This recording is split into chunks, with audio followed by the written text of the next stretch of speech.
The year is 2011. After having a fairly successful Duke Nukem 3D, 3D Realms set out to make the follow-up.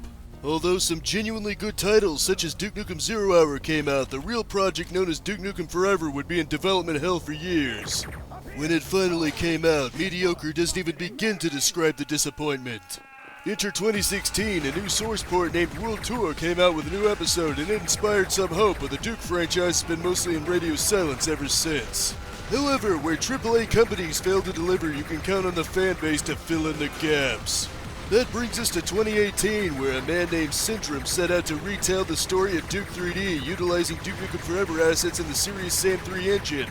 It's time to hail to the king, baby, in my review of Serious Duke 3D.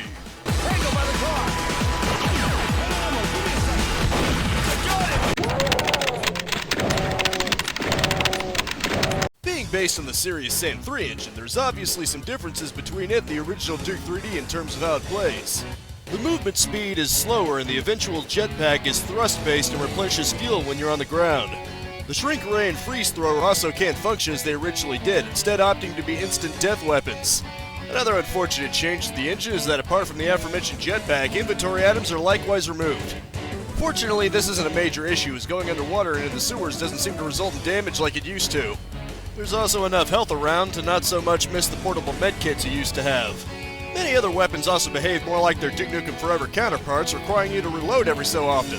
Your arsenal, of course, starts out with your Desert Eagle and Mighty Boot. You can also find the classic pistol in all its chunky sprite goodness if you know where to look. You, of course, also gain the expected shotgun, ripper, rocket launcher, pipe bombs, and devastator. As I alluded to earlier, with the obvious exception of pipe bombs and the Mighty Boot, they also all have reloading. Trip mines are likewise left out, presumably because of the complex coding involved, but it doesn't so much matter to me since I never use them anyway. In its place are a few alien weapons that were introduced in Duke Nukem Forever. You've got a shotgun-type alien weapon, a minigun, a plasma gun-type weapon, and a sniper rifle. They all work just fine, with the pump shotgun and ripper feeling the most satisfying for regular enemies. And don't worry, you've got plenty of nasties to put your weapons up against too. Naturally, the lowly assault trooper makes its appearance here with their basic laser blasters. They even retain a half-dead state for you to finish him. Fatality. They can also boost around in their jetpacks in a more advanced fashion than originally. As always, there's also the captains with their irritating transportation modules. Now, interestingly enough, Pig Cops come in both Classic and Forever variants, the Classic with a shotgun and the Forever variant just charging at you. In addition, they even have a tank variant just like in 3D. They can be pretty tough to take out. The Facehugger from Forever makes a return in the usual eggs, but rather than being like the original Facehugger or even the Protozoid Slimer from 3D, it just gnaws at your ankles. Easily stomped with the Mighty Boot once attached. The Octobrain also returns in some kind of liquid pod before it comes out spitting energy blasts at you like normal. Assault Commandos also make their jiggly appearance, farting out rockets as they tend to do. Then there's the Enforcer, which has the plasma gun type weapon as he did in Forever. Like with Doom 2016, I actually prefer projectiles to hit scan due to being able to actually dodge, so I'm glad it's not using Duke 3D behavior for this one. Aside from rats, which are ordinarily not a big deal, but become slightly more menacing when shrunk and what looks like brains on big robotic legs, that rounds out the normal enemies here. But wait, there's more! There's also 3 giant-ass boss enemies to the mix. The first is a huge-ass Octobrain that pelts you with energy blasts, accompanied by legions of regular enemies, and apparently had the ability to camouflage itself invisibly. Dr.Proton also makes his appearance from the DLC of Forever, the Doctor Who Cloned Me, and attacks with lasers among his robo-spider body. It's time to squish the spider with my explosive newspaper. Last but certainly not least is of course the dreaded Battle Lord. He peppers you with minigun projectiles, explosive mortars that like to bounce around, and a stomp shockwave. Of course you aren't completely alone in this fight. In Hollywood horror cause, there are EDF soldiers fighting assault troopers alongside you. A special guest also appears in Death Row in the Abyss to aid in the fight, 3D Realms' own Bombshell. It sure would be sweet to see an official game where Duke and Bombshell are allied characters taking on an alien invasion or something, but I somehow doubt the current license holders of Duke Nukem are in any mood to do much with it. There's also a spot in Toxic Dump that actually beautifully brings in the extended shrunken sequence from Forever, since you shrink there in the 3D level and it just expands upon that.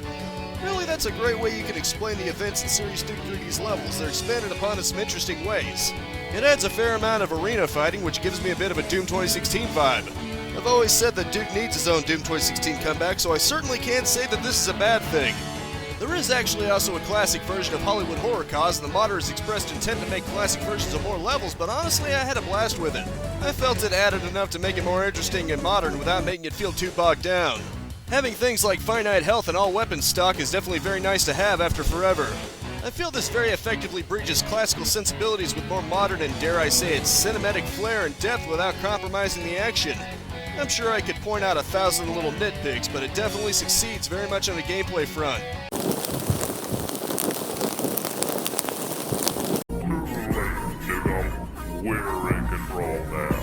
You probably wouldn't think so, but this mod of Duke 3D actually sort of adds story into the mix.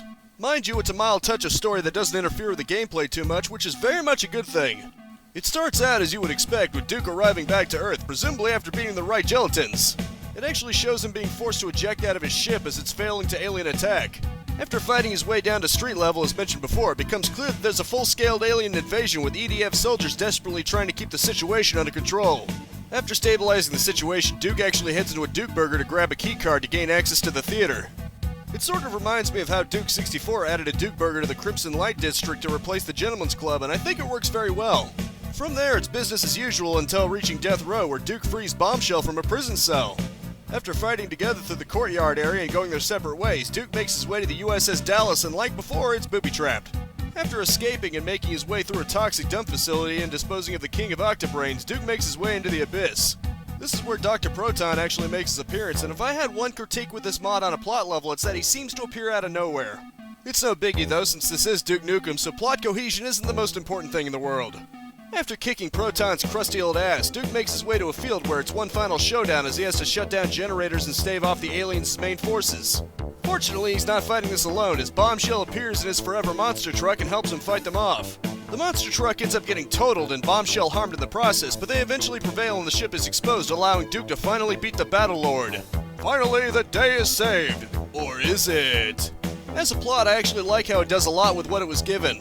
It tries to add little plot elements here and there without breaking up the action, and I think Duke and Bombshell can make a pretty badass alien-stomping duo in the future. If you're going to Duke Nukem for a heavily involved and complex story, then clearly you've never played a Duke Nukem game in your life.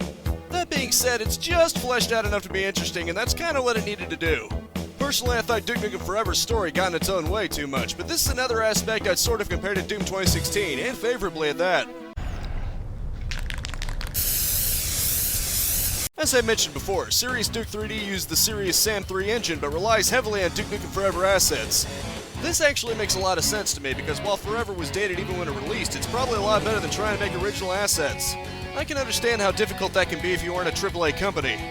The one Forever asset I kinda don't like though is the shrink ray. Rather than it looking distinguished like the one in Duke 3D, it comes across generic looking, and I'd rather it be the one from Duke 32's high-res pack. That being said, it's not just utilizing Forever's models and textures. It does a pretty damn good job recreating the levels from the original Duke 3D while adding some flair of its own. Little touches like the rain in the Crimson Light District really go a long way in bringing out the mood in each level.